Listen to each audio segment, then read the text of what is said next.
لأهلها أما بعد فأعوذ بالله من الشيطان الرجيم بسم الله الرحمن الرحيم وإذ يرفع إبراهيم القواعد من البيت وإسماعيل ربنا تقبل منا إنك أنت السميع العليم۔ سامعین محترم، ابراہیم علیہ السلام کے چند واقعات و حالات بیان کیے گئے، جس میں تعمیر بیت اللہ کا ذکر پچھلے درس میں ہوا تھا۔ اللہ رب العزت کے حکم سے ابراہیم علیہ السلام نے بیت اللہ کی بنیاد رکھی اور اسماعیل علیہ السلام بھی ان کے ساتھ۔ اس وقت اسماعیل علیہ السلام کی عمر مفسرین نے لکھا کہ 14 سال تھی، اور بیت اللہ کی تعمیر یہ پہلا تعمیر نہیں تھا۔ روایات کے مطابق بیت اللہ کی بنیاد آدم علیہ السلام سے بھی پہلے فرشتوں نے اس کی بنیاد رکھی تھی۔ بعد میں آدم علیہ السلام نے اسے تعمیر کیا، تو یہ سلسلہ چلتا رہا۔ درمیان میں طوفان نوح اور دیگر سیلابوں کی وجہ سے بیت اللہ کی جو عمارت ہے اس کو بالکل نشانی ختم ہو چکے تھے۔ اب ابراہیم علیہ السلام کو حکم ہوا کہ آپ اس بیت اللہ کی بنیاد رکھیں۔ ابراہیم علیہ السلام نے کہا، ربا مجھے اس کی مقدار کہ کتنے مقدار کا بیت اللہ تھا یہ علم نہیں ہے۔ تو روایات میں آتا ہے کہ اللہ رب العزت نے بادل لائے آسمان پہ،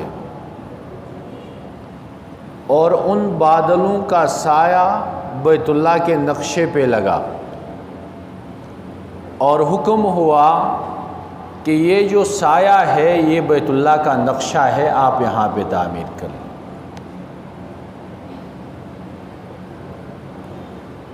تو یہ وَإِذْ يَرْفَعُ إِبْرَاهِيمُ الْقَوَاعِدَ مِنَ الْبَيْتِ، اس کا معنی ہے جو بنیادیں تھے انہیں اٹھا رہے تھے۔ اس سے یہ معلوم ہوتا ہے کہ پہلے بیت اللہ تھا، منہدم ہو چکا تھا، انہوں نے وہ بنیادیں دوبارہ اٹھا لی۔ وہ اسماعیل اور اسماعیل علیہ السلام بھی ان کے معاون تھے، اور ساتھ ساتھ وہ یہ دعا بھی فرما رہے ہیں، ربنا تقبل منا، ربا یہ جو عمل ہم کر رہے ہیں، آپ کی گھر کی تعمیر کر رہے ہیں، اسے قبول فرما لیجیے۔ بہت سارے احکام، بہت ساری آزمائشیں آئیں، یہ تمام عبادات، احکام کی تعمیل انتہائی مشکل حالات میں ابراہیم علیہ السلام نے کیے، تو جس کی قبولیت میں ظاہری دیکھا جائے تو کسی طرح کا کوئی شک نظر نہیں آتا، لیکن اس کے باوجود وہ اللہ سے مانگ رہے ہیں، ربا ہمارے اس عمل کو اپنے بارگاہ میں قبول فرما۔ اس میں تعلیم ہے ہمیں کہ جتنا اللہ کی معرفت بندے میں آتی ہے، جتنا خوف زیادہ ہوتا جاتا ہے، اتنی عاجزی بڑھتی جاتی ہے۔ تو ابراہیم علیہ السلام میں معرفت الہی اور خوف الہی انتہائی درجے کا تھا، اسی لیے وہ اپنے عمل پہ نازا نہیں ہے، عجب و تکبر میں مبتلا نہیں ہے، بلکہ اللہ سے مانگ رہے ہیں۔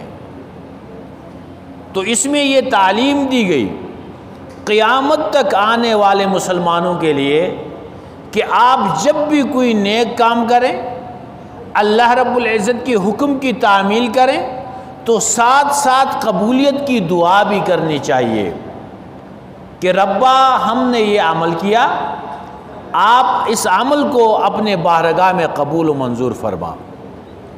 ایک اللہ کا شکر ادا کرنا چاہیے، جیسے کہ نماز کے بعد سلام کے بعد الحمدللہ، استغفر اللہ، اللہ اکبر، یہ اکثر ہم مساجد میں سنتے بھی ہیں کہ لوگ الحمدللہ اور استغفر اللہ پڑھتے۔ اس میں بھی ایک تو شکر ہے اور دوسرا جو کمی ہے اس پہ استغفار۔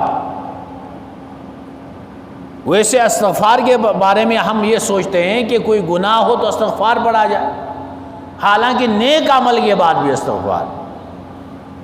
نماز کے بعد الحمدللہ کا مطلب ہے کہ ربا تیرا شکر ہے کہ آپ نے ہمیں یہ توفیق دی کہ ہم مسجد میں آ کے نماز پڑھ گئے۔ اور استغفر اللہ کا مطلب ہے ربا جس طرح نماز پڑھنے کا حق تھا وہ حق ہم ادا نہیں کر سکے، اس میں کمی کوتاہی بھی ہوئی ہوگی، جو کمی کوتاہی ہوئی اسے معاف فرما۔ ایک روایت میں آتا ہے ابلیس کہتا ہے کہ جو بندہ نماز کے بعد الحمدللہ استغفر اللہ یہ پڑھتا ہے، اس نے میری کمر توڑ دی، کہ میری جتنی کوشش تھی کہ کسی طریقے سے اس کے عمل میں فرق آ جائے، اور جب یہ عمل کے آخر میں استغفر اللہ کہتا ہے تو میری جو محنت ہے وہ سب رائگاں جاتی ہے۔ انک انت السمیع العلیم، یقیناً آپ ہماری تمام دعاؤں کو سننے والی ذات، العلیم، آپ ہماری نیتوں سے بھی واقف ہیں کہ ہم عمل کس نیت سے کر رہے ہیں، ہم حکم کی تعمیل کس نیت سے کر رہے ہیں، اس کو آپ خوب جانتے ہیں۔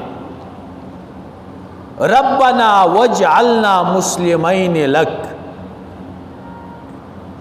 دوسرا دعا، ربا ہم دونوں باپ بیٹے کو اپنا تابع بنا، فرما بردار بنا۔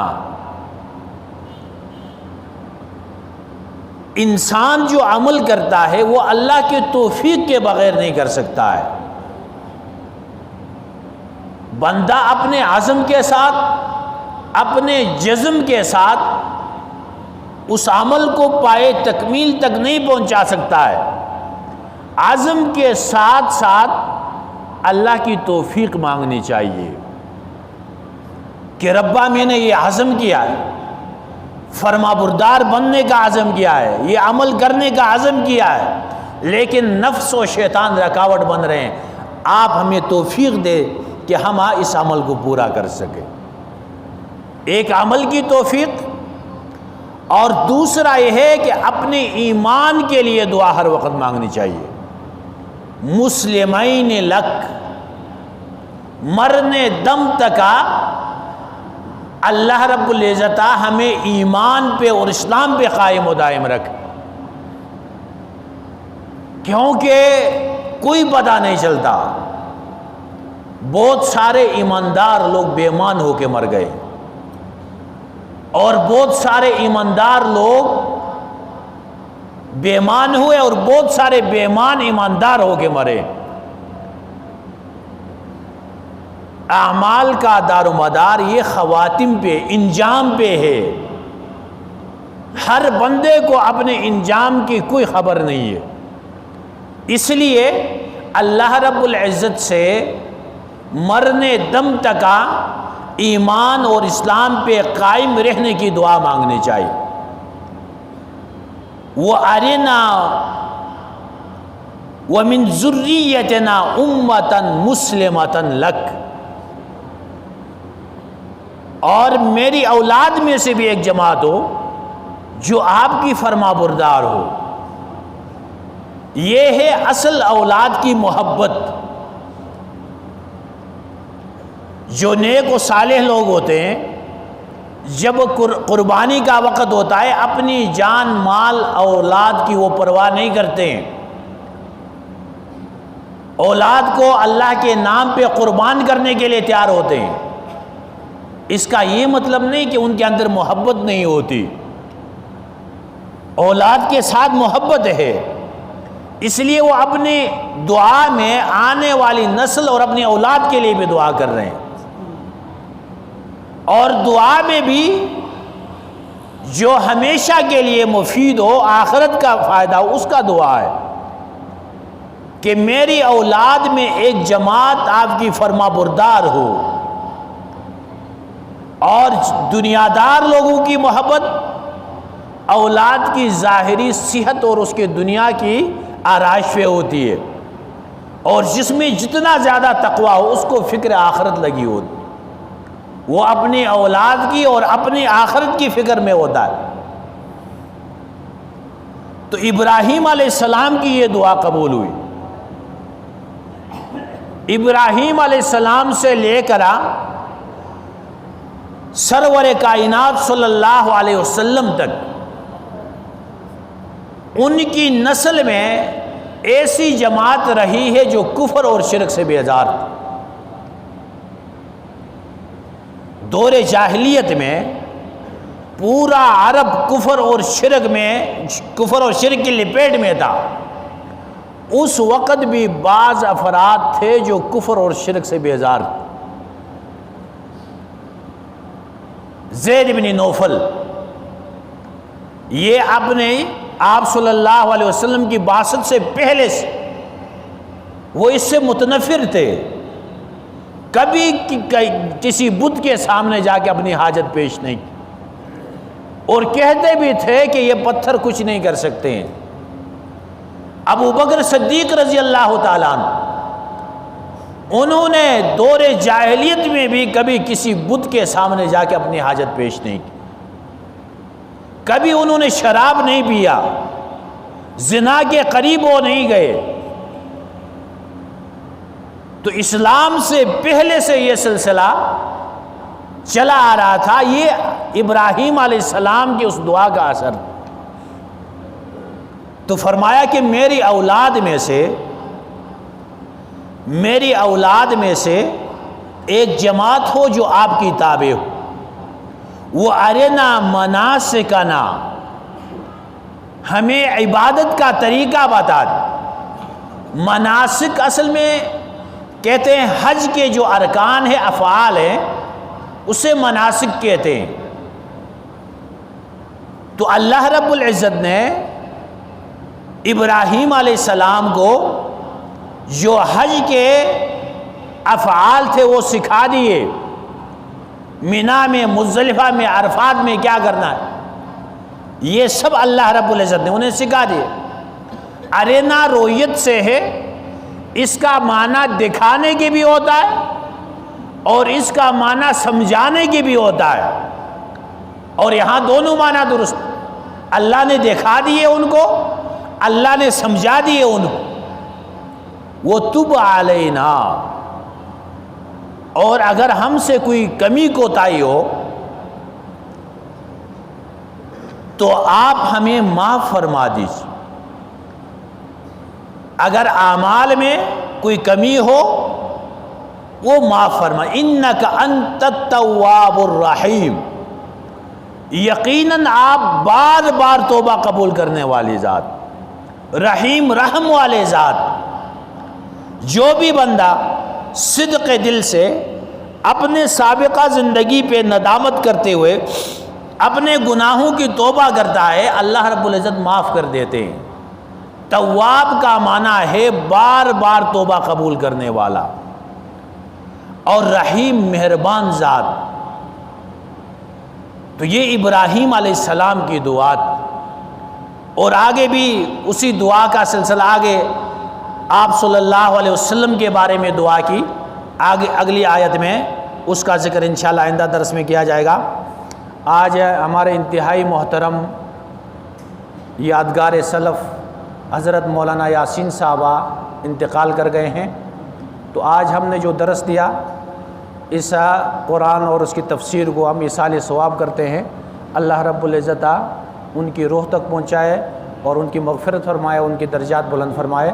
ان کی نماز جنازہ بعد از نماز عصر 5 بجے منگ میں ادا کی جائے گی۔ جو حضرات ادھر شرکت کر سکتے ہیں وہ جنازے میں بھی شرکت